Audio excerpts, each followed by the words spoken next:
comes down to a fight between you and me, then you are doomed to lose.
Keep the red flag flying here. Hello and welcome to Socialist Think Tank. Tonight we are joined by three very special guests, although Laura and Jane probably maybe more members than guests, and we've got Pam as well. So I'm going to go around the panel. I'm going to introduce people. It is lovely to have you here. Don't forget to share it. Don't forget to like and subscribe and all those things that I'm terrible at reminding people to do. So that would be very, very nice. So firstly, I'm going to come to Laura. Laura, how are you? Hello, I'm too hot, but I'm okay. And Jane, how are you? Yeah, good, thank you, but it is far too warm here. Yeah, I agree. It's I'm not really designed for this kind of this kind of temperature. And also we've got Pam. Hi, Pam. Oh, yeah, the same with the weather. I've been moaning about this dreadful summer for months and months, and now we've got some warm weather. I'm moaning still because it's too hot. Somewhere in the middle somewhere. Yeah, I'm one of those people who does moan about the heat, but I don't moan about other weathers. So I think that's fine. I think when you whinge about everything, it puts you in a bad position. But yeah, we know a little bit about you, Laura. We know a little bit about you, Jane. But why don't we all introduce ourselves a little bit more deeply than that for anyone who doesn't necessarily know, and then we'll give Pam quite a lot of time to introduce herself, because you've done so many things and lived so many lives, and you can tell us a little bit more about yourself. But Laura, we haven't had an update from you in a little while. What do you do? What do I do?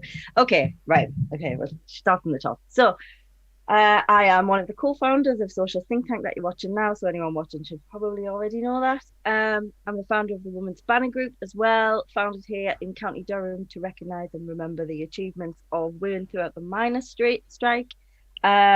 And that just snowballed massively and went into any woman who's ever been forgotten about ever. So there are a lot of people to talk about and remember and celebrate. And we get involved in all sorts of campaigns now as well. I'm a trade unionist. I work for a trade union. I am a mother of two, and Penny is scratching at the door, so she'll make an appearance, our dog, at some point, I'm sure. I've decided in my spare time to start writing a script, because that seems like a good idea. Necessary. I'm just too busy and too hot. And clearly high as a kite. I think I might have some stroke.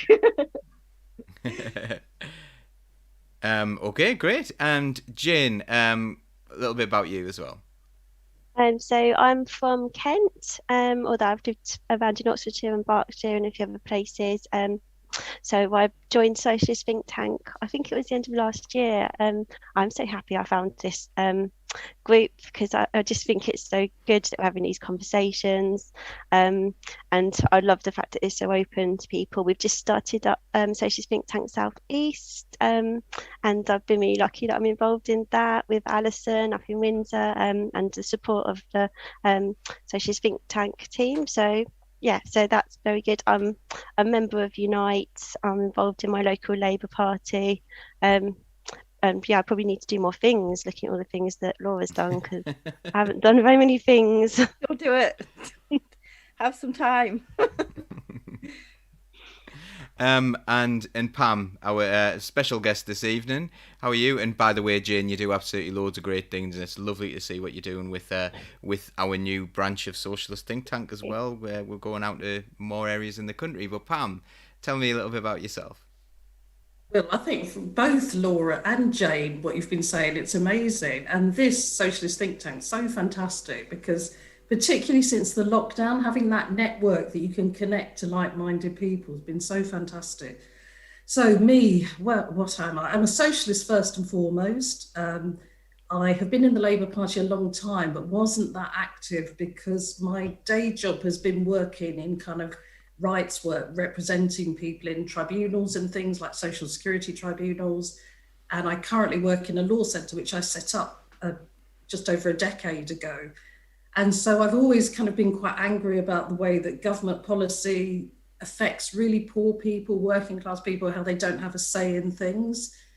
And was very frustrated during the Blair years for the things that they did, such as cutting benefits to single parents and all sorts of things, you know, the way they treated asylum seekers. But around sort of 2011, 12, I decided I needed to get more involved in the Labour Party. So I stood as a councillor. And most of my left friends were saying, why on earth are you standing as a councillor for the Labour Party?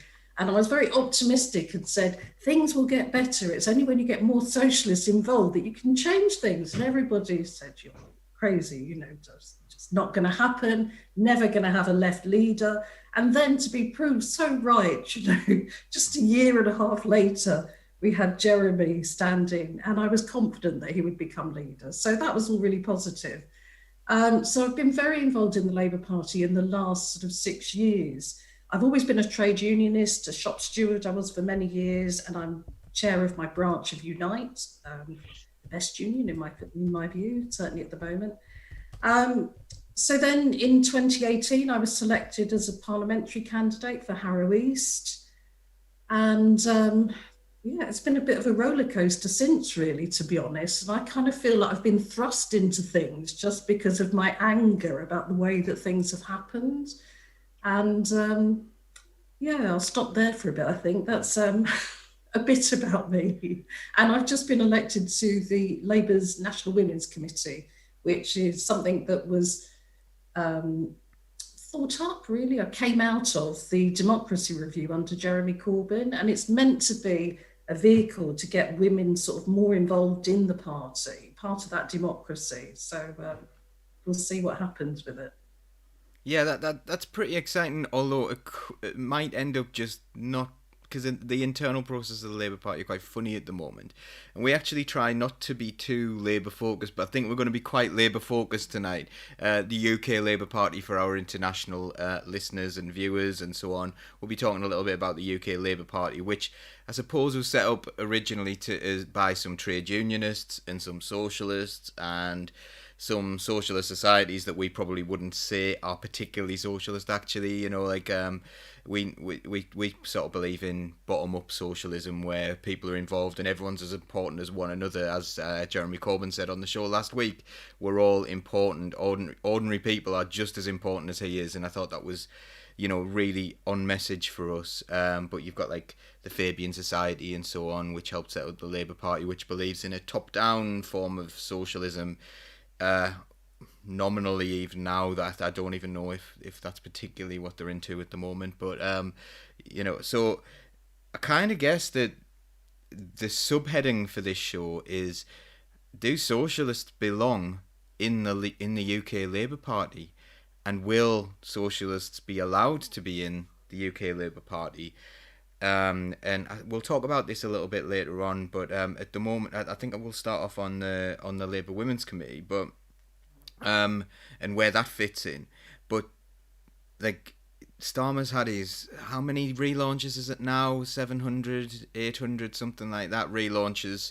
He keeps having a relaunch like really regularly, doesn't he? And he's had another one this week, and it was kind of alarming that he was laughing at someone who was saying that they like didn't have a job. But I will come. Sorry, the under 25s are lazy and things like that, which is, the UK Labour Party is apparently alienating a lot of young people at the moment, and I think women. I think on average, I've read studies before that women are more socialist in their beliefs than men, usually, and yet we've got this Labour Women's Committee. So what's that about, Pam? And is that do you think it's a good thing? Is it going to be a vehicle for progression within the Labour Party, for progressive values to be shown, or is it going to be, do you know what it'll be yet?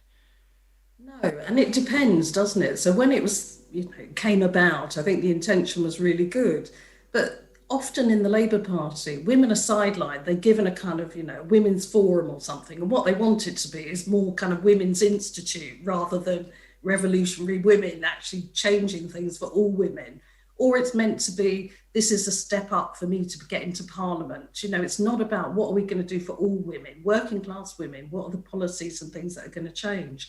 So one of the things that was intended was that there would be women's branches. Now they could be a really good thing because you can elect people, you can have delegates to things, and maybe there'll be less control. But I've seen myself in women's forums that it's all about, well, let's have a fundraiser and you can do some cooking from your cultural background or something.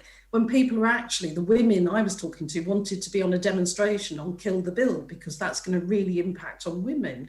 And so I don't know is the answer. I mean, I was elected, about 2 weeks ago, and I sort of expected you get a sort of induction pack or something like a new job or welcome. I had one email from a member of staff.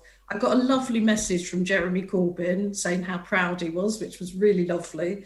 But I've had nothing from Keir Starmer. I've had nothing from Angela Rayner. And no details of who else is on the committee. So I'm kind of floundering a bit as to what we're doing. So I put out a message to say, I've been elected to this. I want to hear from women. If you've got an issue you want to raise with me, get in touch. And I've been quite overwhelmed by the number of women who've contacted me with really quite serious issues around how they're treated in the party. And it is not all women, it's socialist women largely. And that's an interesting factor, given what you've said we'll discuss tonight about whether socialists have a place in the Labour Party, because certainly some people don't believe that they that they should be in the Labour Party, and they describe them as dangerous. So, it's would the Labour Party have ever come about, if we had these people about in the past? I don't know. It seems that our viewers are basically agreeing and saying that that people are being alienated and our young people are being alienated and so on. Now, it was really interesting that you mentioned the women's forum there, those or women's branch. Now, I know I want to bring in Laura now because I know we're really proud of our women's forum and the work we find it quite easy to get women to stand as officers in Sedgefield. And I think that's because of the work of the Women's Forum and the strength of the women that we bring through, and the confidence that that forum can bring them. So it's a good thing. So Laura, do you want to talk about your experiences here?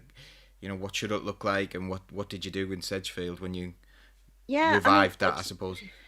Yeah, to be honest with you, now I honestly don't know what it should look like, because when we sort of kick-started our Women's Forum, or I guess reinvigorated it. Apparently it had already existed. I didn't know that at the time when I took over, but we did use it initially as a talking shop, as a place to bring people in and just have a chat and try and engage people.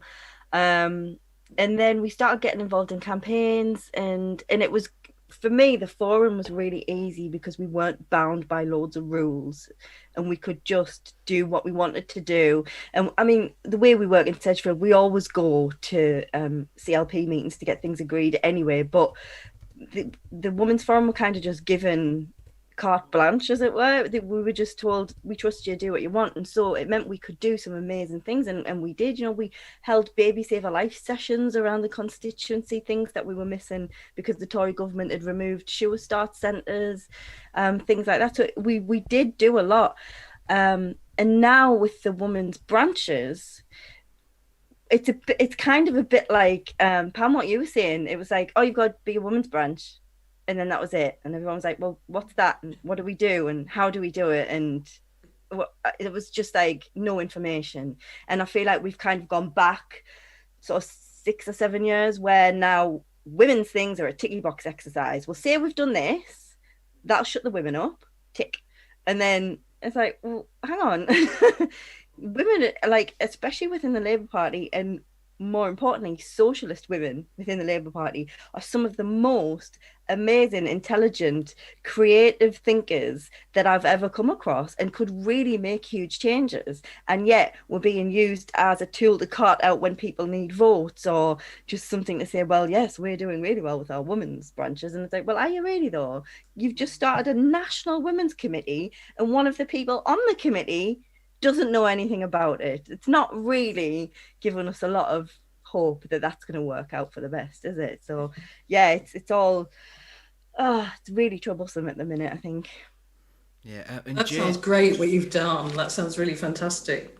Yeah, and please do come in like that anytime you want at all, Pam. Sorry, and let's get the conversation flowing like that. But I wanted to just ask Jane a moment. What are your experiences been like? Because I know that you're more and more active and so on at the moment, and I know you have mentioned in the chat and things like that in the WhatsApp group we have for Socialist Think Tank, that Socialist Think Tank members have helped you feel like that you can do that, and you know, actually you're really talented and really positive and really good, and the fact that people say that to you. And I guess that's what the Women's Forum did in Sedgefield, so we kind of learned a few lessons from that, I think, from Laura's approach there. But what have your experiences been like?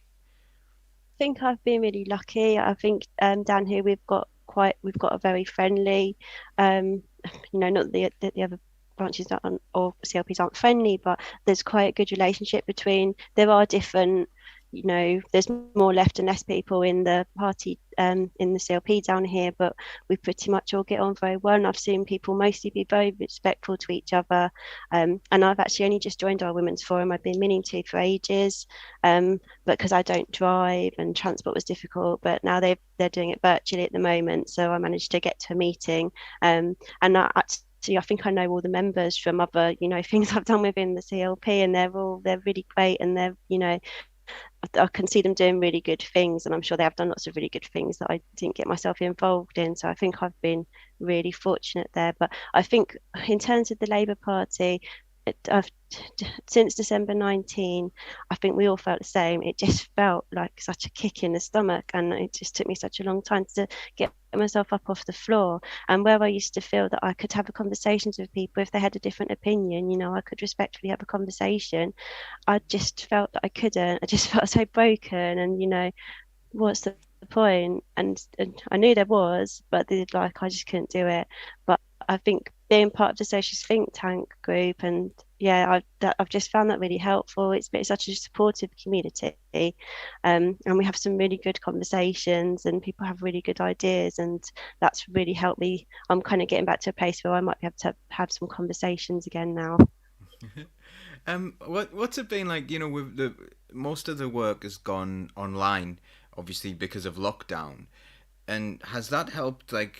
And basically, any of you could come in on this. Do you think that's potentially helped some people who have barriers to attending meetings, such as the things that disproportionately affect women?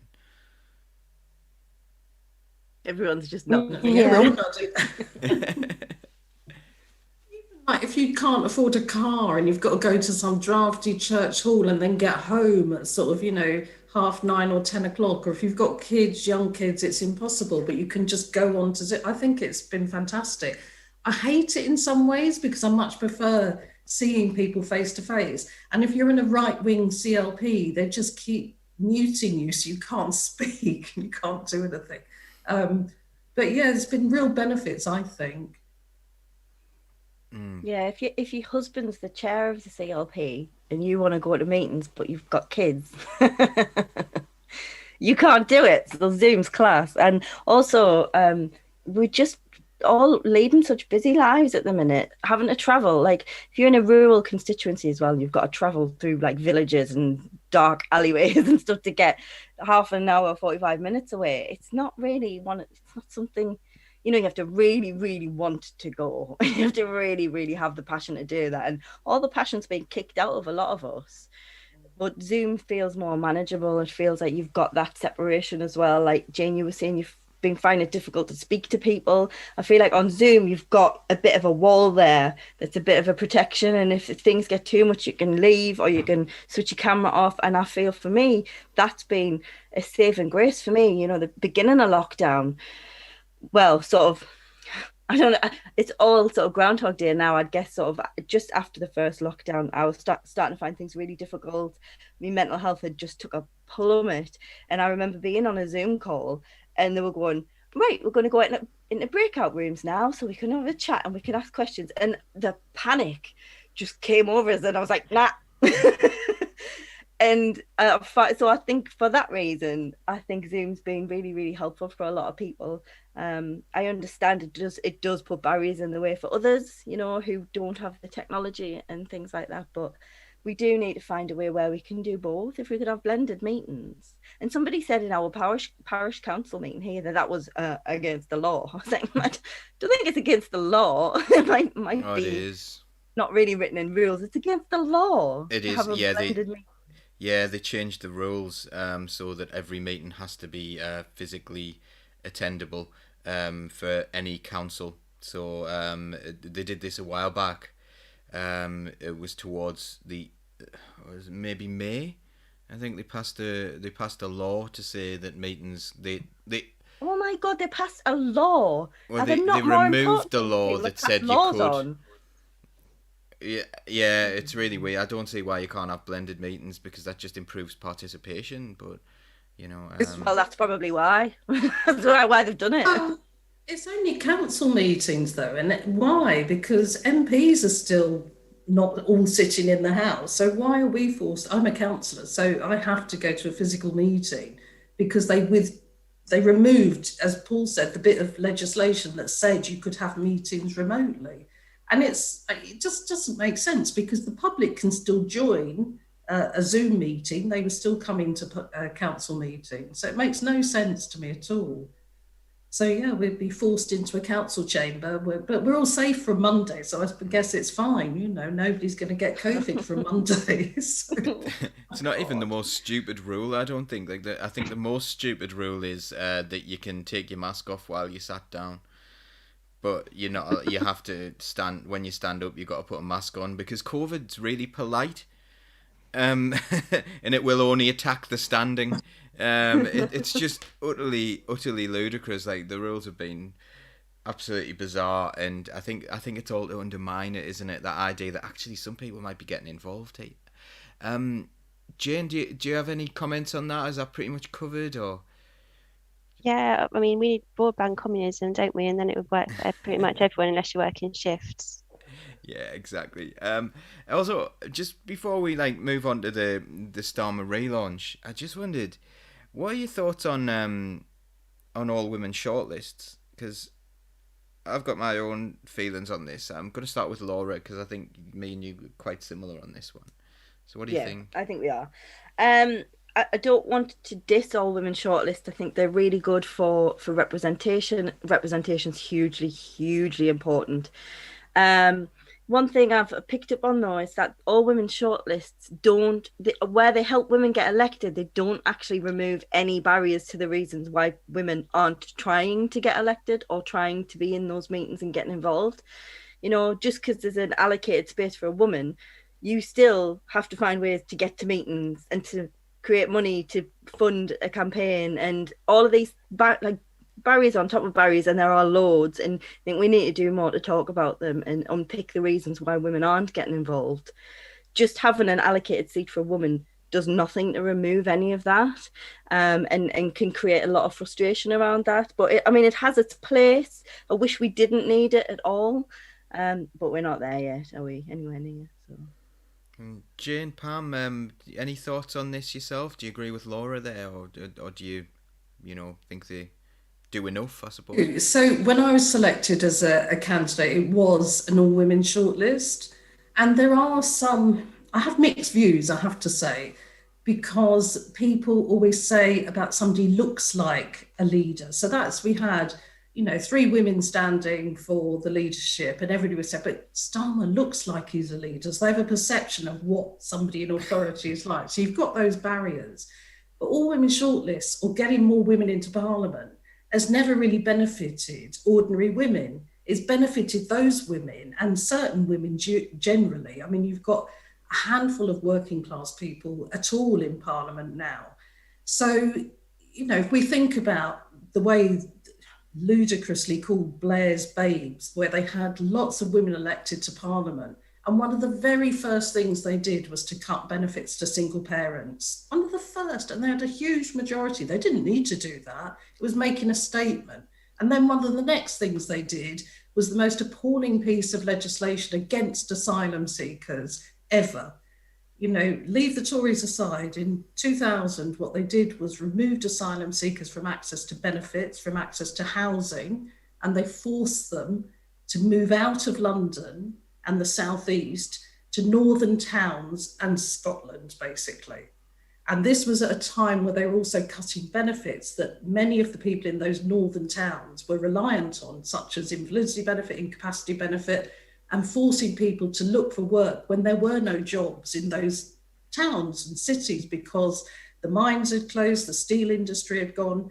So it's, just getting women into Parliament isn't enough. I'd really like to see all socialist shortlists, perhaps, would be good, wouldn't it? Get some socialists into Parliament. So I have mixed views because there are barriers for women, but as Laura said, it's not necessarily the answer, but there is such misogyny and chauvinism that I've come across, that it kind of makes you think, well, you need some space that women can go through, but it's not the answer. I agree. It's absolutely not the answer. Yeah, Laura and I are often, they'll, because we're a couple within a CLP, they'll say things like, oh, there's too much power in one household and things like that. But they'll always say that it should be Laura who backs away and stuff, because at one stage you stood up as secretary, didn't you? And there's always like, oh, one of you should stand down, and really I think it should be Laura. It's always that kind of idea, and like, why why should it be Laura, why shouldn't it be me staying at home with the kids, and then of course you've got the flip side of that where I'm called a babysitter as well to my own children, which infuriates me, but we're going down a rabbit hole there. Jane, thoughts on this? I've got really mixed feelings on this. So I don't obviously none of us like discrimination, but positive discrimination, it's still discrimination. It doesn't sit really well with me, but I have to be honest, I can't think of another way we could have got the numbers up. So looking back, I think it has been the right thing to do. But I think for me, I feel that we should be looking at working class shortlists, which is a really, really complicated thing to define nowadays. But I feel like we've gone so far backwards with working class people in Parliament. It's a really dangerous place to be at, and I'd rather have a working class person in Parliament than a middle class woman, but that's not necessarily true. It depends on the person, doesn't it? It really depends on the person. But we've got a question. Politics for me, I want people who are going to have good politics and stick to it. So not when they're there, pull up the ladder and just decide, I'm all right and I'm not going to do anything to help anybody else. I think that's the worry with the all-women shortlist as well, because it gives it, rather than remove barriers, it could sometimes make an easier path for people who don't have those barriers necessarily, and therefore are they going to change anything if they've never faced those barriers themselves? Catherine said, what do you think about Jess Phillips, what she's been saying? She originally said there's no chance of a woman being elected, but then Rebecca Long-Bailey ran for leader and she chose to back Keir Starmer, the only man. So a friend of Rees-Mogg, Jess Phillips, what do we think of that?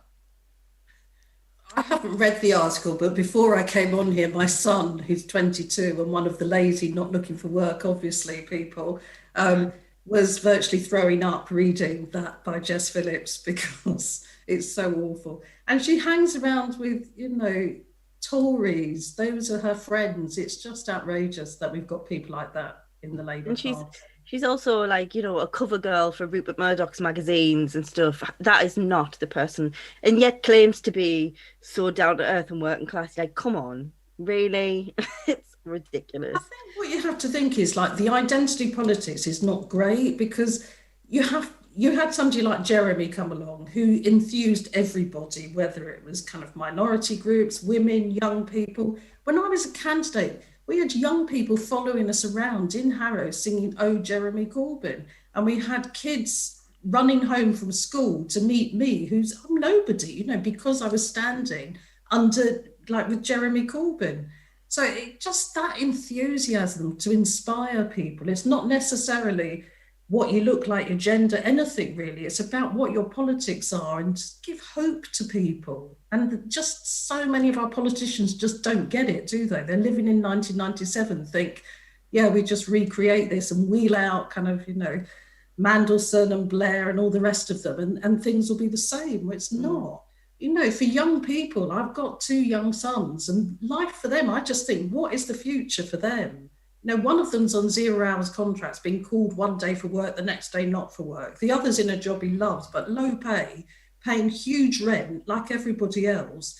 And the kind of notion you get told, well, Londoners, they're well off, they don't know. It's not true. There's so much poverty, throughout the UK. So I don't know. For me, it's less about kind of what you look like or whatever. I do think we need more working class people because they have an understanding what life's like, but you need people who have the right politics as well. So people coming up, for example, through trade unions as shop stewards and becoming politicians, not the people who just come in as special advisors for politicians and then get a safe seat somewhere. Jane, earlier on you mentioned something about being working class and being hard to define. Do you have a definition of what working class is?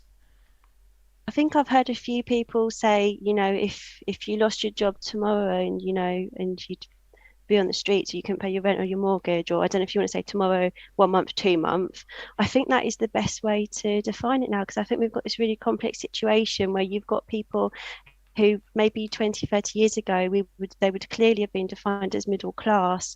They would have had a mortgage and a car, on a nice house. But now they're paying extortionate rents. They're probably going to be homeless when they retire unless they win the lottery. But ostensibly, they've got a very good job. And then you could have, other people who are earning half as much, but because they've got a house, some sort of accommodation security, they're in a much more secure situation. So it's really complicated, I think, nowadays. I think the divide in, I don't think there's a class structure now that there was traditionally at all. The divide has gotten so wide, there seems to be this absolute crazy elite, like mind-blowing amounts of money that you couldn't even wrap your head around, and then everybody else who they'll happily climb over to keep their money. It's terrifying. That's absolutely it. You really do have the super rich now and then everybody else, and somehow they fooled the everybody else into thinking that people like Jeremy Corbyn are the danger, when what we need we need such radical policies at the moment, to think that all your money, all your earnings goes on rent and you can have no pension for the future, how young people can afford to have children even, it's such a difficult thing now. And that's why I think there's got to be radical change, because you can only push people so far. The benefit system's been cut. The work situation where people don't have security in their work. So you don't have security in your work, your home, anything really. You can't rely on, we'll get onto that later, the NHS has been sold off, the welfare state's been cut. So eventually you've pushed people too far, and we know what's happened throughout history when that happens. People will rise up and rebel, and that's going to happen, I'm absolutely positive. And people like Keir Starmer don't recognise that because they're so far removed from ordinary people's lives. I think I'm probably a little bit more cynical on that. I think, you're right in what you say. When Jeremy was about, it was this just surge of enthusiasm, and people who'd never been interested in politics before were now suddenly like really engaged and wanting to make a change. I do believe that the current structure of the Labour Party, and to be fair, many structures before, are very aware that that is the case and have actively gone out of their way to stop that from happening. I really believe that it is not in their interests to allow the mass of working class people to have a say. You know, why ruin the status quo? You've got to wear your suit, you've got to talk a certain way, you've got to make people believe that this is how it's done, and make sure they fall for it so that they can keep in their places and keep their friends rich. And I never thought the Labour Party was could be defined as that, but more and more I'm starting to think, okay, right, how many more socialists need to be kicked out of the party? How many more things do you need to not argue against as an opposition? You know, it's getting more and more difficult. And I honestly do, hand on heart, believe that this is all on purpose, because I mean, they're not really we're not offering an opposition at the minute. We're more of the same, slightly watered down. And that just feels really, I can't even say this word anymore, Paul, thanks to you, disingenuous. There's a backstory to that word, sorry. And it's just, it's really hard to align yourself with any ideas or positions at the minute, because there's nothing here for us. And there's so many people saying we need to stay and fight. We need to get our country back. We need to get our party back. Like you just said there, you really believe there will be an uprising. I believe there should have been long before now. I feel like things are just getting drip fed and bills are being passed behind closed doors, and things are being taken away from us and we're not being told about it. The situation is really stark and really dire for most people in this country now, and most of us don't even realise it because we're too busy focusing on the things that are being presented to us as problems, whether that's COVID, which is a problem, don't get me wrong, or, those nasty immigrants coming over here.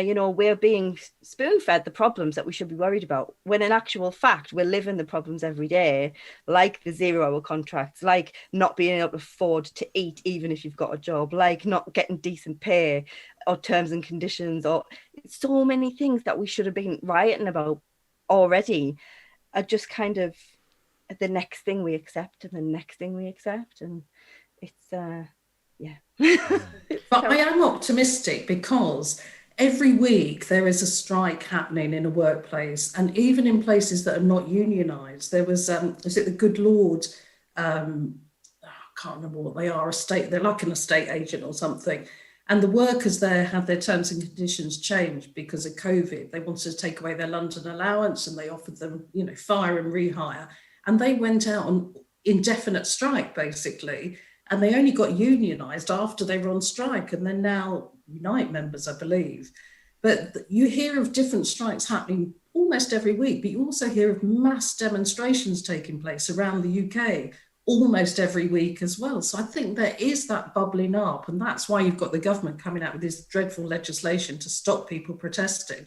But it's also, I think, there's a recognition of what's happening with members. If you look at the National Women's Committee, we won, the 6 left candidates won by over 100,000 votes. So you can see that the membership is different from the PLP. It's the Parliamentary Labour Party. It's our party. It's not their party. It's our party of the working class. It always has been, of trade unions. And that's what we need to reclaim. And how dare they change it into a party where they kick you out for being a Marxist? They have no knowledge of our history. That's the problem. They've come into it and they could easily, I know of one former MP that was taught by somebody I know, and he wanted to go into politics and he didn't know whether to be in the Labour Party or the Conservative Party. It was seen as just a job, not from your heart and what you care about and injustice and changing things. And that's what we need to change. It's our party, not theirs. It's a battle, I know, it's constantly a battle. And I've really had that the last 5-6 years, I can't tell you. I thought I was just a kind of middle-aged mum that worked in a charity, and suddenly I'm kind of this dangerous, radical or whatever, because my views are different to the people who want to control our party. And we've got to resist that, because that's what throughout history people have done, from all the uprisings, from the early kind of formation of the Labour Party. And we've just got to keep at it. So I hate those words, don't leave organised. It's just like, well, what does it mean, Yeah. And particularly with COVID, another Zoom meeting, it doesn't feel like you're being particularly radical. But, you know, even our voices are radical. That's why they're wanting to expel from the Labour Party 4 left organisations, most of which the people are already expelled or, you know, suspended anyway. That's, you know, Labour in exile. That's why they're in exile, because they've already been ousted from the Labour Party. I mean, I'm not very forensic myself, but that seems a bit odd. It's all just, it's the same with Blair, you know, clause for getting rid of it, the cutting of benefits to single parents, making a statement about who we are. It's chasing the Tory vote, when that's not going to get him anywhere. But as you say, I'm beginning to wonder if that's really the idea, and it's more important to destroy socialism than actually winning a Labour government. And when you think about his statements on Ireland around kind of Black Lives Matters, the issues around Islamophobia, that how many people has he alienated? And now it's young people. It's just ridiculous. So I think we're going to segue into those organisations and whether socialists are allowed to be in the Labour Party. But there's some really, really good comments that I want to bring in. And I don't know, please feel free to bring up any comments as you see them as well yourselves. But, you know, we've had Neil Turry's been saying some really interesting things. I'm going to bring in Kat's definition of working class as well. Kat Cray, who's been on the show, the cold economic translation is, if you exchange your labour for a wage, you're working class. And she thinks it's a little more nuanced than that, but it's a good starting point. I tend to agree with that. I also think lived experience is really important as well. So, like, people would say I'm middle class for being a teacher, but I've been a cleaner, a delivery driver, all sorts of different things that, like, you know, I know that upper class people simply would never do in a million years, jobs that they wouldn't do. And I think that's part of it as well. Colin White, working class is an attitude. You know, I quite like that as well. But I want to bring in Neil Turry's been on fire in the comments, and he's saying he's a care leaver, i.e. grew up in care, and he can't think of anyone in politics that I know who has experienced the care system. Interestingly, people who grew up in care disproportionately represent in the criminal justice system, though. Yeah, that's a really good point, and it obviously, like, yeah, people should have a variety of backgrounds and a variety of life experiences. And are we seeing that at the moment? It seems that the life experiences of most Labour MPs at the moment is to have, I know, they've been to university, often the same universities, and usually have some sort of legal background or a parliamentary, they've worked in politics for someone. That seems to be it, doesn't it? So I think we probably need some more diversity in there.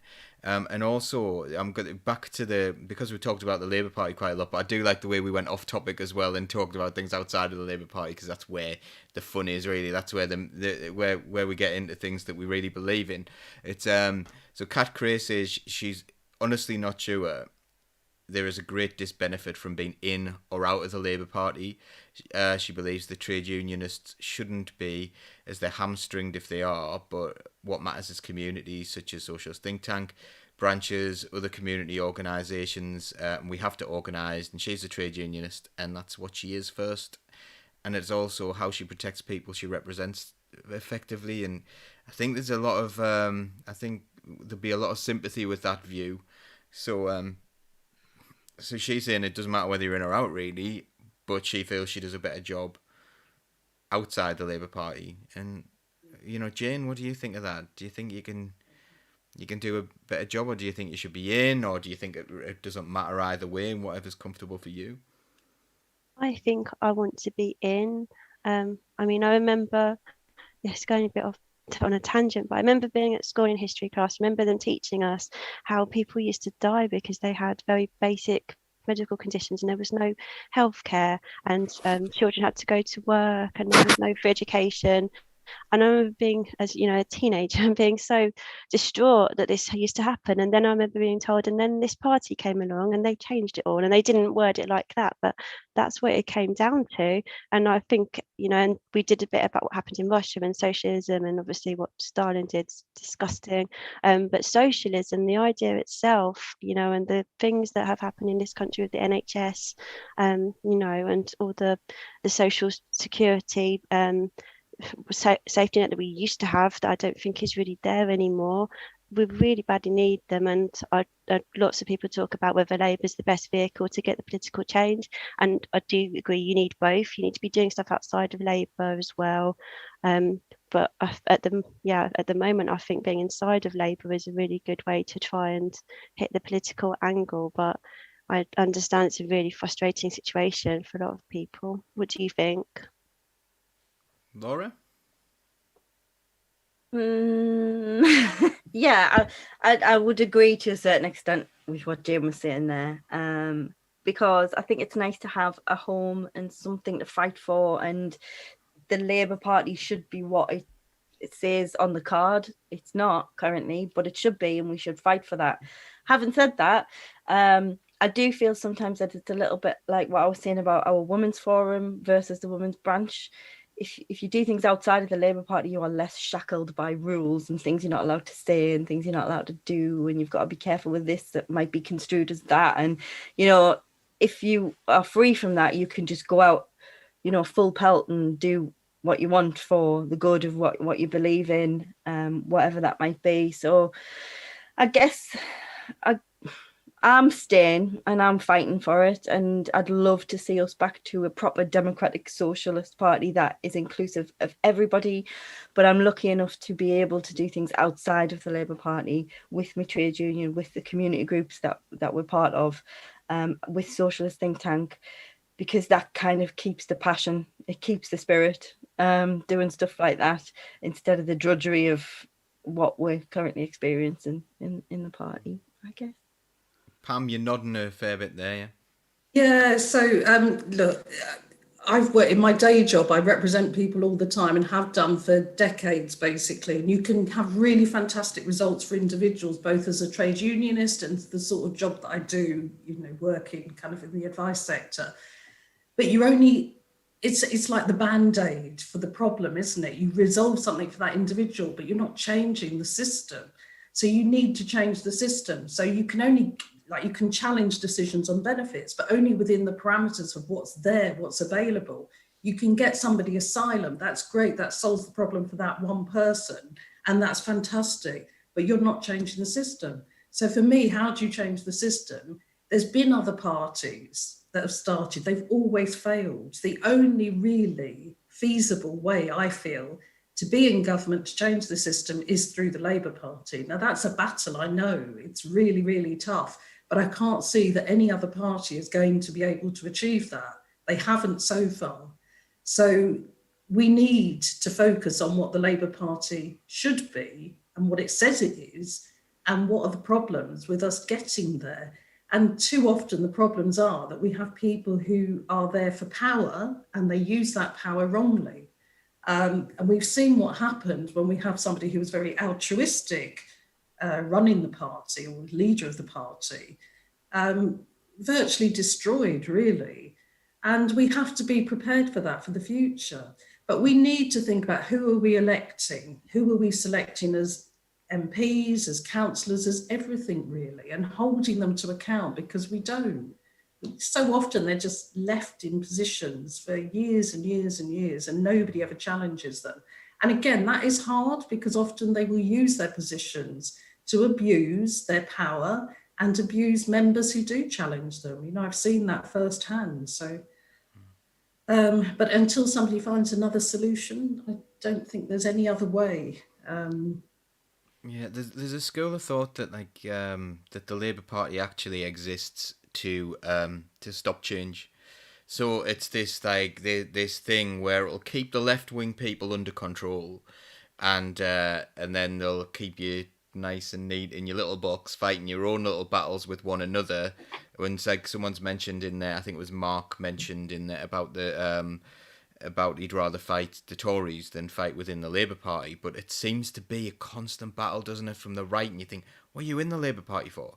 What are you here for? You seem to want the same as the Tories. You seem to kind of want some sort of status quo, and that seems to be what you're there for. And there's a lot of people who think that actually Labourism is a problem in itself. And Ralph Miliband, of course, was a big thinker in that regard, that the Labour Party actually existed to stop change rather than to change things, and the Labour Party have done some good things over the time, but like, you know, you see what happened under Ed Miliband, you see what's happening now, and you see like the idea that they're trying to get rid of the socialists within the Labour Party.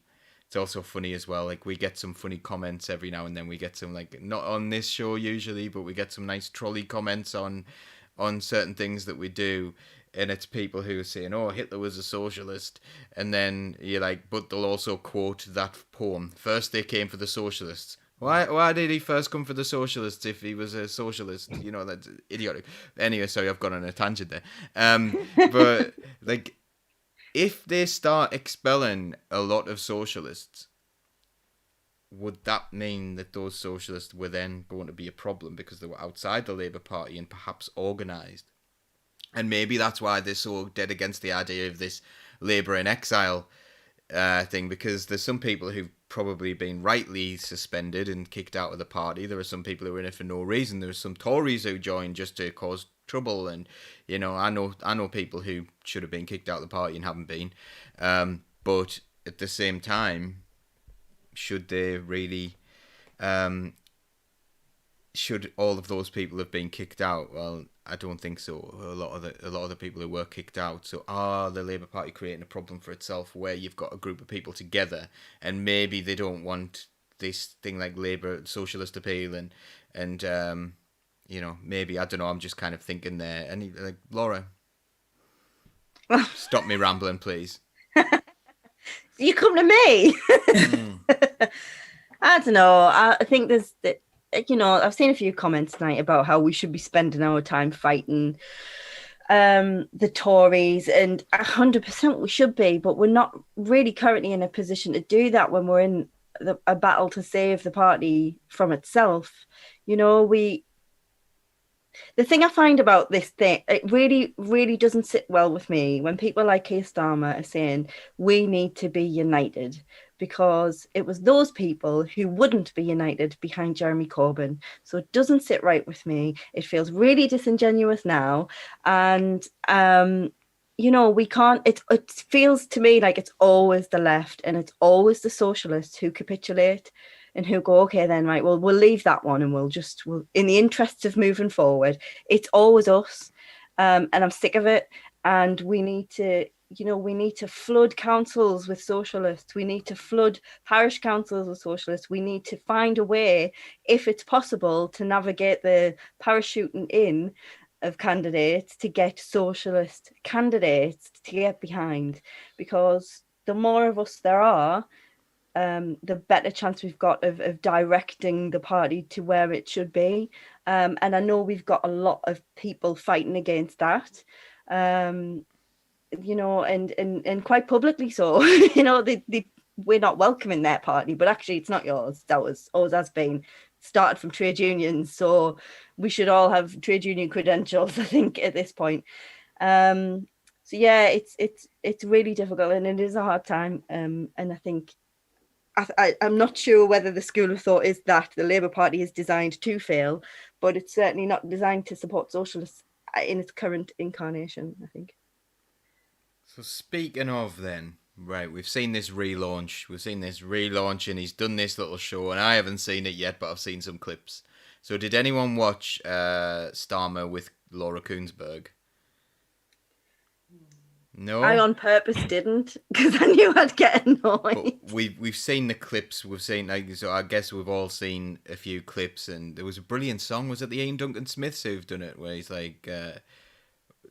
you know, it kind of paraphrased him. It was like this man he said, well, I used to be a Labour Party voter, but now I was a staunch Labour Party voter. He stood for the Tories in 2000, which is another thing. Like, why is this mainstream media thing allowed to just say anything? They just say anything at all, and it's like, oh yeah, former Labour voter. We used to do it when we'd knock on doors and stuff like that. Be like, first time in my life I'm not voting Labour, and said, funny because you said in 2014 that you were going to vote for the Liberal Democrats.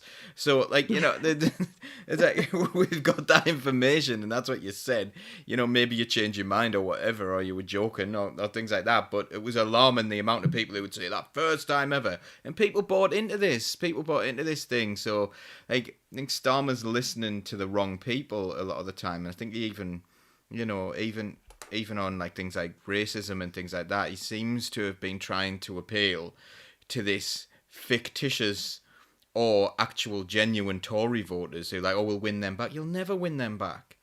They hate the Labour Party. They like, you know, these people. So, what do we think of Starmer's relaunch? Obviously, I've set my stall out, and I don't think it's a very good relaunch. But does anyone see anything positive in it? Was it nice to see him relaunched for the infinite time? You know, okay, Pam? I don't even see it as a relaunch, to be honest. He just seems to blunder from one era to another, you know, and each time it's offending somebody. So this time it's young people, isn't it? With the kind of young people don't want to work. You know, any young people, they're all desperate for work, and the only work they can get is working in bars and, you know, shops and God knows what else, because there isn't any work for them. Has he not realised that? You know, how many thousands of people have been furloughed even? You know, it's such a silly thing. So I don't really see it as a relaunch, to be honest.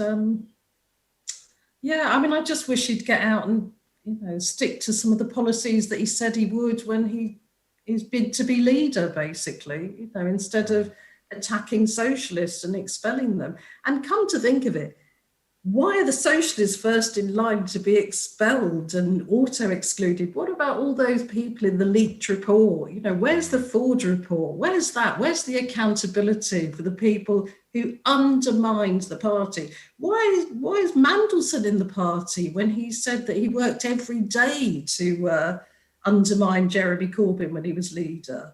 So it's just silly. I mean, socialist appeal is an interesting one because I haven't seen the motion going to the NEC, but, you know, if the Mirror's accurate and it says they're expelling socialist appeal because they're openly communist, well, if they look back at the history of the Labour Party, if they look back at 1948 it was, where the Labour Party were praising the Communist Party, they just don't get our history, and that's what's so frustrating.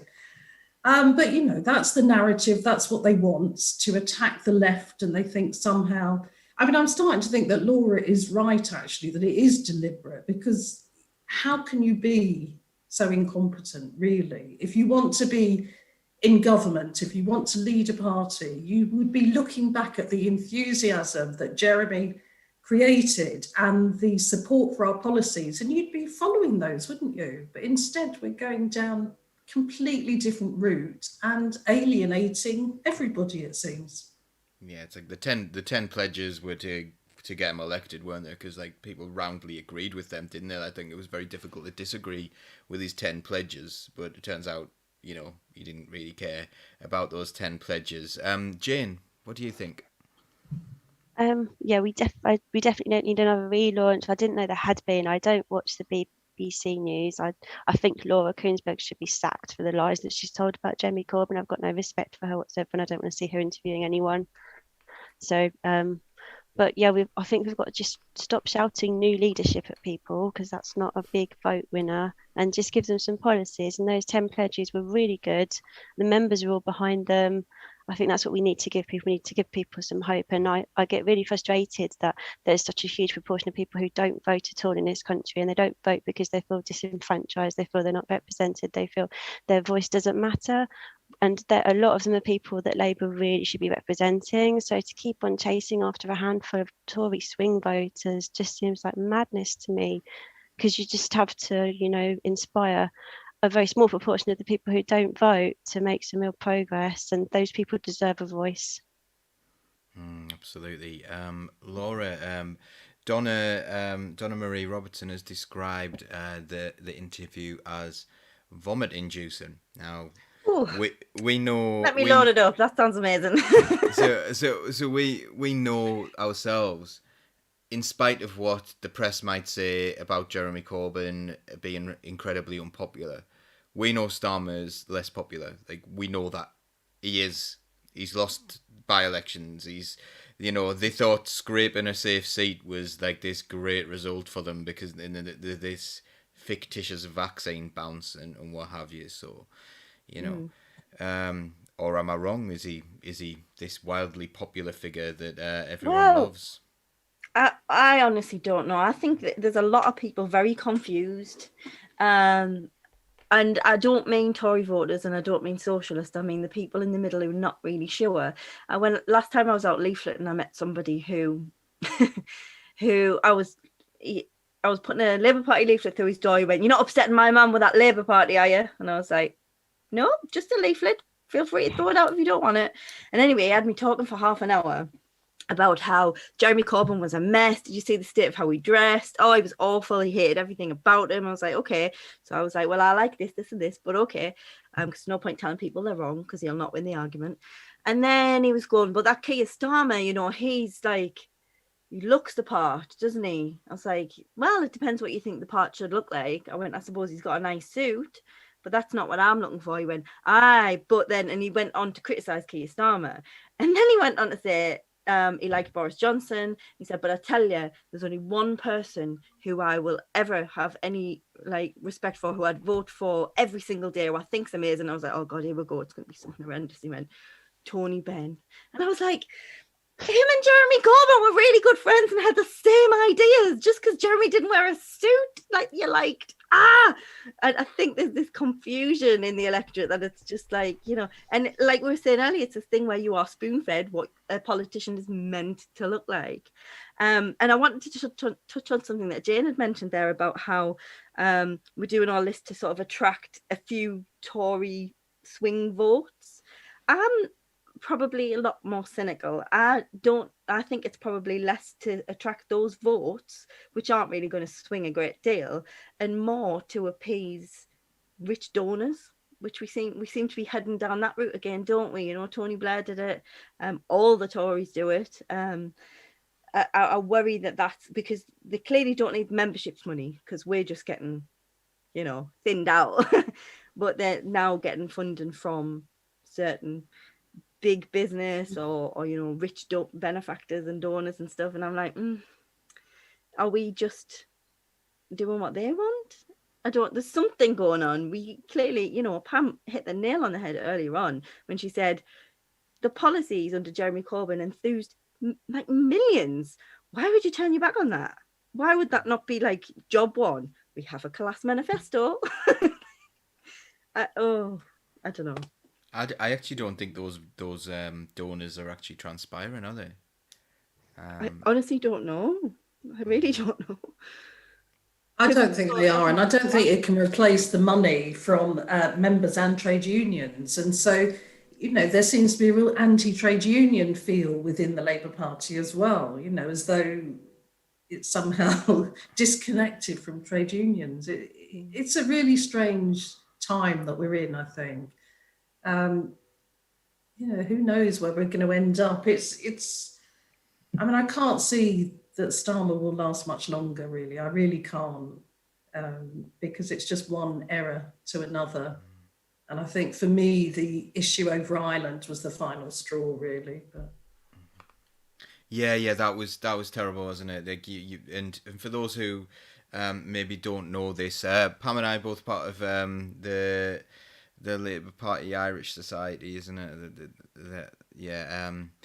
And stood on a slate together where funny things happened in order to, there was loads of people who worked for MPs in the meeting, and loads of people with the same name, and minister. It was the day they locked down schools, and Wes Streeton was in there, the schools minister. He's more interested in voting in a tiny little something that would, to other people, if you've got a really important job to do, it would be relatively trivial, I suppose. But he came along to vote against us. But anyway, so Keir Starmer said that that he would be pro keeping the union with Northern Ireland, rather than supporting the will of the Irish people, which is set out in the Good Friday Agreement.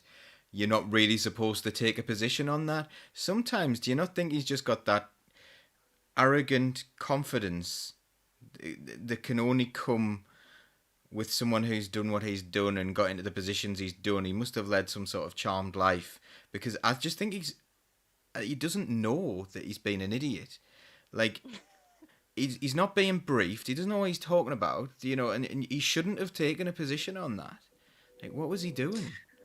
I mean, if you were caught, shopping in the supermarket, and somebody asked you off the cuff, maybe, just maybe, you would come out with something like that. But he was on a tour of Ireland. He would have been briefed on the key issues. And, Irish unity is a big issue, both in the north and the south at the moment. So he would have been briefed on that. He must have been briefed on that. And equally, if it was a policy area that he wasn't familiar with, but this is such a key issue and it's so connected to Brexit, of which he was, Brexit shadow minister.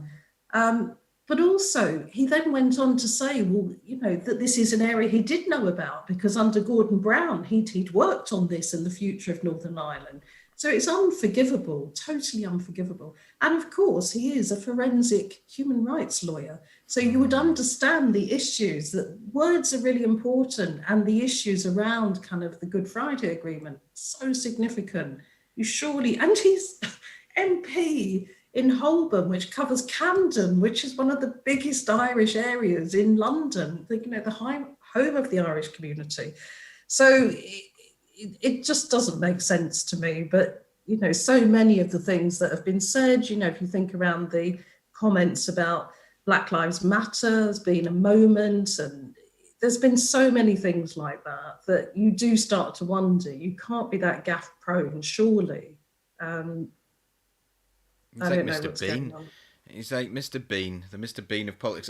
So Chris Hood's asked, he's genuinely interested in the panel's thoughts. So Chris is a local independent councillor not far from us, and says, why is Sir Keir Starmer leader if listening to the panel his beliefs and actions don't follow the Labour values that every Labour Party member wants? This is a very interesting question, I think. The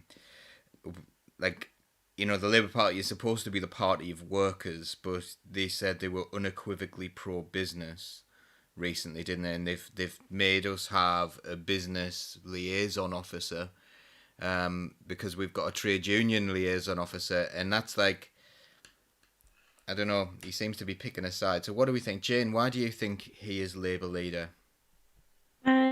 Well, he was voted on the basis of those 10 pledges, and I think if he hadn't have had those pledges, and if he hadn't have been on camera publicly saying that he believed that untruths had been told about Jeremy Corbyn, then I don't think he would have won that election.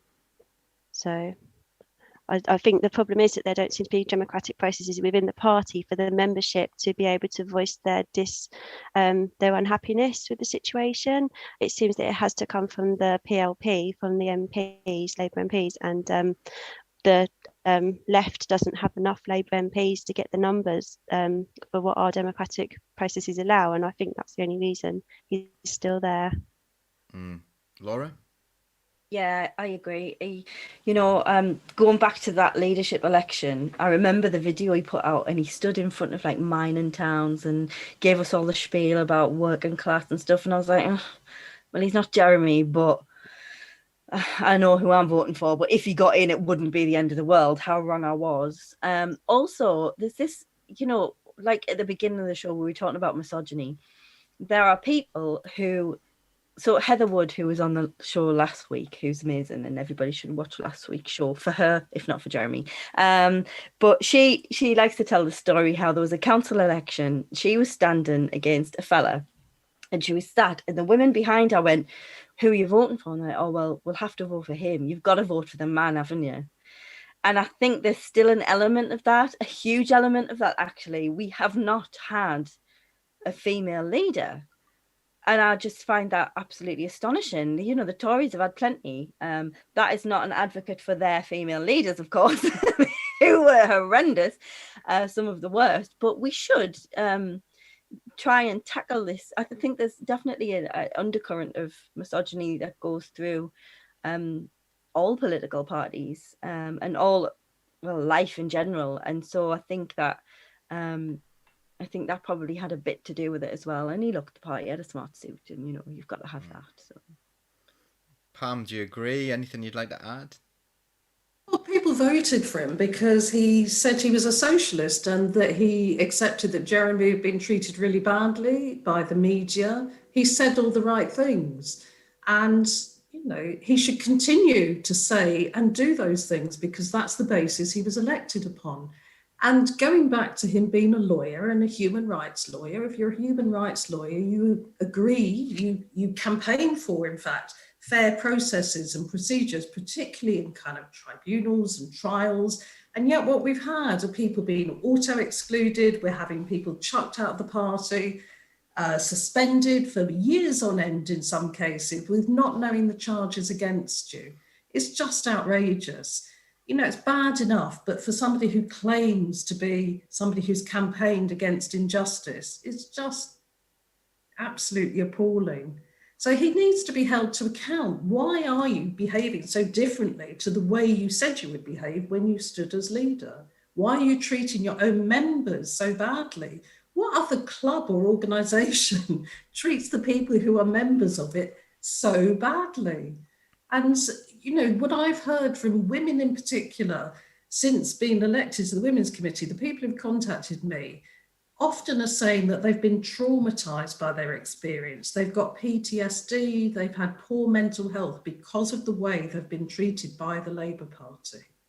Now that's quite appalling, isn't it? I mean, but will anybody listen? You know, I've put in complaints about things that have happened to me. Mostly they've been ignored. One is just coming to the point where there'll be a hearing. But, you know, my whole reputation has been trashed because of people trying to prevent me being a parliamentary candidate or a councillor. And these are not Tories, these are not other parties. These are people in my own party, my fellow comrades in the Labour Party. And I'm not alone in that, I know that. And so how can we have, you know, I do feel I've been very naive. I joined the Labour Party, I joined a trade union first when I was 19. And then shortly after the Labour Party. And I've been in the party a long time, more active at different times. But I do feel that I've been hoodwinked by the right wing in our party and what they've been doing and controlling it for so many years. And it was only exposed to me. The reason I came under attack was that Jeremy, obviously because my beliefs, my job, everything, I wanted a socialist leader. So when Jeremy stood, I was absolutely delighted, and I set up Harrow for Corbyn with my son and 2 other people, and we only had 4 of us. And then the next meeting we had, there were more of us, and then the 3rd meeting we had, we arrived at the Labour Party office and there was a queue all round the block, and I thought, oh no, they think Jeremy's here, but they didn't. They just came because they wanted to be involved and be active, and we got more and more people in. And because we were getting more people who were active, some people in the party didn't like that. And so then began a campaign to kind of trash my reputation or to get dirt on me and all sorts of things. And then I found out this has happened to many other people, and it's organised within CLPs. It's an abuse of power by people who hold positions in the party. And we've got to expose it. When I saw the leaked report, I wasn't shocked because I'd lived that. I've been through that. I know it. And I know so many other people who have. And I'd complained about it and I'd been gaslighted. I'd been told you're imagining it, it's not true. Or if you raise things, you'd be told that you're the bully, you're the person that's been aggressive because you're actually challenging what's going on. And it was exposed. And the shame is that it's been covered up and that those people who behave like that are still in the party whilst they're expelling good socialists who belong in our party. That's so familiar. That is so familiar. And I think maybe with our experiences locally in Sedgefield and so on, we know what happened and things. And I think the only way it really worked in Sedgefield is I've got an incredibly thick skin, given that I work in a special school, and you know you do get like people say things to you, and they say things to you, like, and you come to a Labour Party and people would say it's the worst thing. That I've had 2 separate occasions at AGMs where people say it's the worst behaviour they have ever seen from anybody in a CLP meeting and I've chaired them and it's been directed towards me. So I'll just sit and listen to the criticism, and eventually they'll expose themselves as really horrible people. And it is a good way to expose people, but it's very hard to, I think, for most people who aren't used to getting abused, I suppose, in that way, and who don't have a thick skin. But yeah, it's so familiar what you said there. Also, I'm going to bring in a couple of comments as well. Paul Smith says, in the words of Denzel Washington as Malcolm X, "Oh, I say, and I say it again, you've been had, you've been took, you've been hoodwinked, bamboozled, led astray, run amok." And just up there, actually, oh, there's my little Malcolm picture there. I don't know if anyone's noticed my background's a little bit different at the moment, but there's Malcolm X up there. Yeah, I think that, and you mentioned naivety as well, Pam, and I think naivety was something that played into it. It didn't take very much looking up for Starmer when you saw what he did as Director of Public Prosecutions. He was jailing people for stealing bottles of water in the London riots. And I think, you know something like that. And I think the other thing is, as well, as people on the left tend to be nice. Like, they tend to be nice, kind people, and they really don't know how to play dirty. And if there was, well, like, people were all over Rebecca Long Bailey, weren't they? Even though there's very little dirt to pick on her, really. And then Starmer kicked her out of her position because she said, like, Maxine Peake's a diamond, and unbelievable stuff, really unbelievable, because there was a factual inaccuracy in the article and what have you. But yeah, I think there's the naivety is part of it. Now, the last thing, I think, I could talk about this all night, but the last thing I want to talk about is the health and care bill. So the health and care bill has passed its second reading this week, is that right? Second reading, thanks Jane. Jane's our fountain of all knowledge. So it's passed, and it appears that this is another step towards further stealth privatisation of the NHS. And I think one of the things that people don't know about the National Health Service, again, for our international viewers, we're supposed to have a free healthcare system in the UK. And I think what people don't realise is the privatisation by stealth isn't necessarily that we'll end up paying. What it is they'll have reduced service and reduced quality of service in order to get the highest bidder to be able to profiteer out of the NHS. It will probably still remain publicly funded, because I think capitalists have now realised what a lovely source. The people who can invent money, the people who can invent money at will, governments and the Bank of England and so on, we can just get money from them. And we as a private healthcare provider can just get money from them. So what are our thoughts on the health and care bill? Jane, I'm going to come to you because you've done your research on this one. Yeah, this is so important. So it's called the Health and Care Bill, but a lot of people are referring it to as the NHS Corporate Takeover Bill. So this removes Section 75, which said that all NHS contracts had to be put out to a competitive tender, which meant you had to have a transparent process. If you were going to contract out some services, you publicised it and gave everyone the chance to tender. Now, what this bill is going to do is put private corporations onto NHS decision-making boards. So there's a Virgin already on the body in Bath and Somerset, joining in making the decisions about who will get the contracts, which can now happen behind closed doors. So it might be them that gets them, and they'll also be able to help decide how much money goes towards that and what services will be provided. They're putting in these regional bodies now, so we're going to have disparity across the country. It will depend where you live as to what service is available to you, because that decision would have been made locally as to whether there's enough money for that rather than nationally. And I saw there was an article in The Guardian, I think it was this week, which just I think really shows why this is an awful idea. So a drug company, a UK pharma company, has just been fined £260 million because it's come to light that for 10 years they were hiking the price of drugs by 10,000%. So this is a particular drug, hydrocortisone. So it treats life-threatening conditions. There are people who need this drug in order not to die. And the NHS was paying 7p a pack, but they decided that they'd bump the price up to £88 a pack.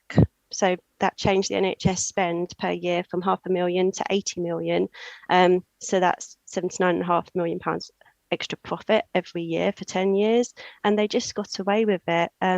So they've been found out and they've been fined, but in the end, a private company is legally bound to put their shareholders' interest first, and that's defined by maximising financial profits for that company. It's completely incompatible with putting the interest of patient care first, and this is a terrible, terrible thing for the NHS. But there were organisations trying to do something about this. Every Doctor, Just Treatment, We Own It, are all working on this. This isn't the end. They're going to be looking at this. They're going to be working through the processes to autumn, and apparently high-profile Tories, including Sajid Javid and Theresa May, have voiced concerns about this bill. So, you know, there's some discontent amongst the Tories as well, possibly not for the same reasons that there are for us. But I think if there's enough noise, we need to make a huge amount of noise, and they will hopefully fold on this, and we really, really need to do that. Thank you so much for that. This is why we love you, Jane, because, like, you know, that was so detailed, and thank you so much for that. But frightening. So, Laura, do you know? I'm not sure whether or not this is true, and someone else on the panel might know. Is this what Jeremy Corbyn was warning about in the 2019 election when he had that leaked document that was leaked onto Reddit, and he then printed it out and presented it in a leadership debate? And the mainstream media were like, "Oh, he's got Russian spies working for him," and it's like, Russia's like really capitalist now. They really don't have any interest in Jeremy Corbyn becoming the leader of the UK. But like, is this the same, or is this something different? Or I mean, it seems likely. You know, this was something very worth warning about. I suppose we'll not know for sure ever, because, you know, that stuff never comes out. But definitely, I feel like, you know, this hasn't just happened. The NHS has been being privatised and sold off for years, and I think people would get a shock if they saw the actual percentage of privatised elements of the NHS now. And I just find it like, I can't go in as much detail as Jane has. Obviously, you know, she really does that research. Just from a purely personal and moral point of view, I want to cry. I'm so angry. How dare the government clap the NHS and say, "Isn't it a wonderful institution?" and then sell it off? All they do is see pound signs. All they do is think, how can we bleed more money from this for our friends? And we, again, like Pam was saying, this is exactly the reasons we should be rioting. We should be out there on the streets. We should be just demanding that this doesn't happen. But again, we're all so busy contending with just getting through the day. And I think it's really been designed that way. The whole system's designed that way to keep us down, keep us from speaking out. And to be fair, even if thousands and millions of us did hit the streets, it wouldn't be on the news anyway. So the government can just ignore it. Something serious needs to happen here. This bill needs to be defeated, and to even get to the second reading, I mean, it's really, really frightening, as you say, Paul. It's something that we need rid of. The NHS should be funded properly. It should be run by people, for people. Nurses need to have a decent pay rise. When you've got nurses who have to use food banks, I know we keep saying this, but people need to understand nurses work crazy shifts and then have to go to a food bank to feed their families because they don't get paid enough. It's pathetic that we live in a country that can justify that. How can they justify that when you've got the billionaires during COVID have like earned astonishing profit, money that you would not even be able to imagine going in their bank accounts because they've sold to private companies. It's shameful. It really is shameful. That on top of so many other things, the way, you know, the government have treated our sports teams, you know, how racist they've been, and how I'm truly ashamed of this country and the way it is at the minute. It needs a good shake up. I'm going to bring in a comment now, and I'm going to bring in Pam. So Neil Terry says he found out today that apparently Scunthorpe, now that word got slightly censored on our thing. There's a reason for that. It's one of our filters. There's a section of Scunthorpe that is a rude word, so that is why it's got the stars in there. He doesn't put them in himself. I sometimes delete them when they're silly and take them out of our filter system, but I think that one has to stay because we don't want that appearing on the screen. But it is very silly when it does that in the context of a word. So he says that the hospital's children's wing is named something like Ronald McDonald House, as in the fast food company, and people still think privatisation of the NHS is a left-wing conspiracy. Now, Pam, is this yet another example of socialism for the rich and capitalism for everyone else? So the capitalists can get money out of public money and enrich themselves, and the rest of us have to live in their capitalist world. I mean, absolutely. We've seen it, it's been so explicit during the period of the pandemic, hasn't it? Where they've just literally given money, billions of pounds to Tory donors, basically, with no accountability, no scrutiny, not even delivering what they were given the money for in many cases. And so, yes, you have to kind of go back, to the Thatcher years, really, with the explosion of credit, making credit more available, and then kind of deregulating the housing market. So back before 89, you would have private rented sector where you'd have security of tenure and regulated rents. So you've got the explosion of credit, you've got the hike in private rented sector, and then the attacks on trade union and employment rights. So all of it was a recipe for disasters, that people are beholden, in debt, using credit cards, worried about how they're going to feed their family, having 2 or 3 jobs and still not making enough money. So how can they protest? How can they take to the streets? How can they challenge the system? And then being turned against their neighbour, report the benefit sheet, somebody's getting more than you, or the asylum seekers coming and taking something from you, stirring up hatred and fear against people. So it goes back a long time. And, we had a Labour government, 1997, with a huge majority that could have tackled that, could have done something. Instead, they embraced the kind of PPI, the privatisation of the health service. So it's been going on a long time, as I think Laura said. So now the situation we're in is, yes, it's socialism for the rich, where they get what they want. We're removing any barriers, any controls on them, and the rest of us are beholden, aren't we? We're in debt. You can't think about challenging your employer because they'll just tell you they don't want you the next day. How many people have secure employment? How many people have a rent that they can afford? It's very fewer and fewer people. So we're kind of caught, and we have to get out of that somehow. And the only way I can see is that people are going to start rebelling, uprising, because they simply don't have enough to survive. It's not luxury. It's every day I see people who have lost their home, people who can't feed their kids, women who haven't got enough money to buy nappies for their babies and are turning up at churches or mosques to get help from people who are in despair. And then at the same time, because of this, there's been an explosion of children going into care. And how much is that costing the local authority? It's just not sustainable. Something's got to give. But until people, I suppose, recognise what's going on, who the real villains of the piece are, how are we going to change that? And you have the trade unions who are doing, I think, a good job in terms of, you've got Unite Community reaching out to people who are perhaps not in work. You've got the Bakers Union working more with people in shops, fast food outlets. You've got kind of political education. You had Howard Beckett talking about a trade union TV station. You've got Socialist think tank. You've got other things, that are going on to inform and educate.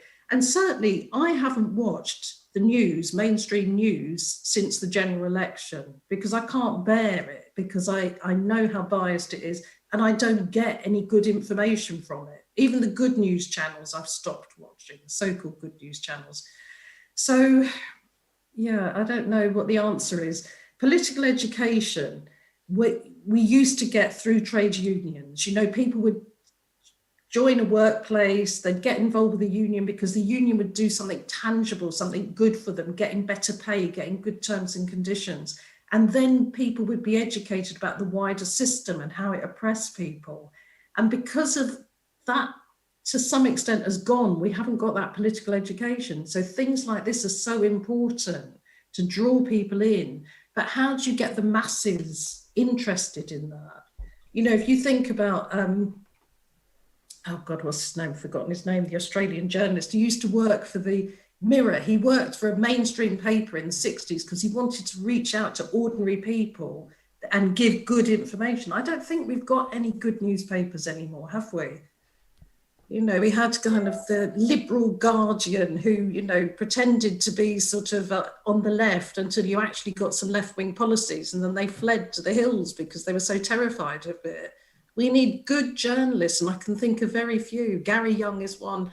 Dawn Foster, who died, who I was so sad about. You know, we need to be doing that, educating people, giving information, real information, and showing what benefits socialist policies could have for everybody. It's the answer, isn't it? It's as simple as that. All the policies we had, which were not that radical in 2017 and 2019, would deal with many of the problems that we have now. And I'll just say about, you know, the health and social care bill, the language that's been used, integrated care, makes it sound like it's a good thing. Integrated must be good, but it's like affordable housing, which is not affordable. It's a misuse of the language so that people are fooled into thinking this is something good. So we have to get that information out there to people and explain why it's not good. Things like Jane, as she's just given such a great explanation about it in a kind of simple, straightforward way. Because our politicians aren't doing it generally, are they? Yeah, I think probably later on we'll clip that and we'll put it out, because I think that explanation you did, Jane, was really useful to me and to everyone, because it's so hard as well. And you referred to it earlier on, Pam, about how busy people are, and when you're working, like people are working 3 jobs or they're doing all sorts of different things, and you can miss things. It's lovely to have things explained in a really clear way, without people patronising it. So once again, thank you for that. Okay, we are running a little bit over tonight, so what I'm going to say is I'm going to come around the panel and I'm going to ask you for some closing comments. So I will start off with Jane. Actually, just going back to what Pam was saying on language there, I noticed earlier today that the bill that disenfranchises lots of people through voter ID being introduced at a huge cost of £40 million for the 6 cases that were identified last year. Those 6 votes obviously made a big difference, and was called the Electoral Integrity Bill. And the language they're using is very interesting, because you look at the name and you make sweeping assumptions, which they're very good at saying the opposite to what things really are. But I just wanted to go back to comment that Neil Terry made about the care system, and I've read some absolutely horrendous statistics about the proportion of people who end up in prison who've been through the care system. And I mean, you are just left to you don't have the support structures there. I mean, even now I think the duty of care goes up to the age of 21, but how many people realistically get turfed out onto the street at the age of 21? That's not a normal life. It's not right. But someone mentioned to me that there's a documentary on Channel 4, I think it's on Wednesday night, about the family courts. I don't know if anyone's interested in watching that. So it looked like it might be worthwhile viewing potentially, although the Dispatches program they did on the GRT community last year was quite disgusting. So perhaps it's going to be awful. I don't know. That was it from me. and thank you so much for coming on, and we're looking forward to seeing a little bit from Socialist Think Tank Southeast as well over the coming weeks and months. So that's very exciting, and I'm sure that you'll do an amazing job there, and I'll certainly be watching myself, because it sounds amazing. Laura? Yeah, I just want to say thank you to Jane and Pam for coming on and being amazing. I expected nothing less. Thank you so much. You've made the show tonight. It's been brilliant. One thing I need to do. Come here, you. Come here. Right, so our super fan and amazing member Ruth has had a really rubbish day, and she was asking to see pets' faces. So there's Penny for you. Ruth, this one's for you. And I hope your day is brightening up a little bit. Our members are awesome, and Penny always likes to come and say hello as well. So yeah, thank you. And well, do you need me to do the whole thing, Paul? Like, share, subscribe, become a member. It's free with Socialist. You don't get any more if you pay, but if you can contribute anything, that would be amazing as well. So we can keep delivering you this awesome content. Yeah, and that's it from me. I'm gonna go and jump in an ice bath. It's all right, Laura. I'll do that bit. Oh, hang on. Okay. It's a bit late. No, thank you so much for doing that. And Pam, if you wouldn't mind closing comments. Yeah, well, thank you for inviting me. It's gone by really quickly. I was a little nervous, and you've made it really nice and welcoming. So thank you. And Jane's comment about the family court, it just reminded me, as we were talking about the Women's Committee and the Women's Forum and everything, family law, it's the thing, you're probably aware there's massive cuts to legal aid from 2013, and women have really suffered the brunt of that. The cuts have been to areas of law that impact on women. And one of the things you get all the time now, and you'll probably see in that documentary, is that women, particularly women who've been abused, are in court unrepresented, while their partners, male partners, are often, able to afford expensive lawyers, and it's a real kind of injustice. Your dog, those eyes, amazing. No. You've got to, I mean, who could resist that dog? But I've really enjoyed it, and I've learned a lot from tonight as well. So well done for what you do, because it's so needed, I think, all of these things to kind of connect people as well, to not feel that we're isolated, because you can feel like that, particularly when you're under attack in your own constituency, if you kind of reach out. And that's been one of the great things about Zoom, and the only one of the few things that have been good from COVID in a way. It's kind of forced a lot of us into being more, IT kind of savvy, and just getting connected with people all around the UK, which has been great. So thank you. Thank you so much, and you've been absolutely brilliant, and I'm sure we'll agree that you've got an open invite whenever you want to come on and speak about anything. Yeah. Please do consider coming on, because you've been absolutely brilliant, and we've really appreciated it. Neil Terry's thinking about doing a socialist think tank West Yorkshire.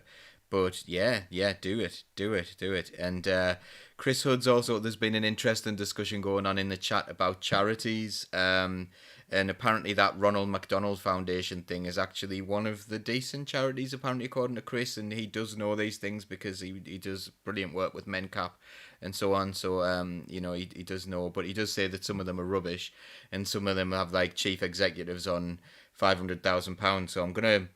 Every now and then I do reference back to Bono. This is a weird long-running thing, because Bono tried to monetize one of our videos at one point, because there was a tiny little clip of Bloody Sunday in there. So Bono's charity, the One Foundation, I think in its first year of running it made £5 million, of which 100,000 went to charity. And his wife earned more money out of that. That might be fact checked and to be completely wrong, but I did hear that. So come after me, Bono. Do it again. So I'm just not a fan. Can I just say, Paul, there is a solution to that. So I set up a charity 11 years ago, which I work in. And when I set it up, we have pay parity. So everybody gets paid the same. Whether you're a solicitor or an admin worker, we all get paid the same. Because everybody needs that. So when I'm questioned on my socialist credentials, I can give an example. And I recommend that more organisations do that, because it's a solution to the gender pay gap, the race disability pay gap. So. That's excellent. That is absolutely excellent. So I'm going to say goodnight on behalf of Socialist Think Tank. We'll probably have a little mini debrief. Hopefully, Penny met El Gato last week, Jeremy Corbyn's cat. And I'm not sure they got on. So, so as cute as Penny is, it didn't end that well, but anyway, it was very funny. Okay, so have a lovely evening, everyone. Thanks so much. Thank you for all your comments. They've been absolutely wonderful. If I haven't mentioned you, that's not because your comments weren't brilliant. You've had so many brilliant comments on there, but they do appear on the screen. Sorry for our podcast listeners who can't see those, but we do try and read them out for you, and they will remain available online if you wanted to come and check out our Facebook page. Please do subscribe to our YouTube channel if you haven't already. that will really help us get more viewers and more listeners and so on, because it helps with the algorithm and so on. So, and if you're listening on a podcast, do a comment, subscribe to us, all that stuff. Those are the things you can do to help us out for free and get these kind of discussions to a bigger audience, because that would be massively appreciated. So I will say goodbye to you all and thank you again, and we will see you very soon. Keep the red flag flying here.